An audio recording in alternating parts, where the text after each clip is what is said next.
Tuesday marked the second full day of full squad workouts for the Yankees at Steinbrenner Field, but the most interesting thing to happen today came before anybody took the field for the Yankees this morning. Inside the clubhouse, we heard from DJ LeMahieu for the first time this spring. Obviously, the last couple seasons, he's been derailed by injuries. It was only a year ago this spring that Yankees raved about how good he looked, and then he fouled the ball off his foot. I think it was a couple days before St. Patrick's Day, and ended up with a non-displaced foot fracture that really just sent him into another rough season. So we heard from DJ. He's a pretty soft-spoken guy, but it was clear, evident in his voice and his mannerisms, how frustrated he's been just with how the last few years has gone. These injuries the last couple of years have just totally sapped him of his production, and he's really just been a shell of himself offensively. So DJ said he's lost a lot of sleep over the last couple of years just in terms of not being able to suit up with his teammates to help the Yankees out on the field. He said he still has the passion to do special things with this team, and that's kind of what's kept him going. He says he's fully healthy, which obviously we've heard before. One interesting thing that DJ did this offseason, he didn't swing a bat for 2 months. He said it's the longest time he's gone without swinging a bat since he can remember, but he was kind of willing to try anything at this point. Said he felt good, but was the first to admit feeling good in January doesn't mean a whole lot. The Yankees could obviously use DJ being the DJ of old. Whether he gets back to that or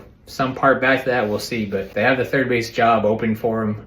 He's in that mix with Oswaldo Cabrera, Oswaldo Peraza. The Yankees would look for one of those guys to step up and claim the job. And DJ is the one guy who's proven he can do before in the major leagues. To get there, he's got to stay healthy in camp. He's got 2 years left on a 6-year, $90 million contract. It seems like he feels the weight of kind of not living up to that and not being able to be there for his teammates and play every day. So probably one of the more insightful interviews we've had with DJ, who again is not the most talkative guy, but it's pretty evident today how much this has kind of been weighing on him. As for the workouts, I thought the most interesting thing we saw in the workouts was Cam Schlittler.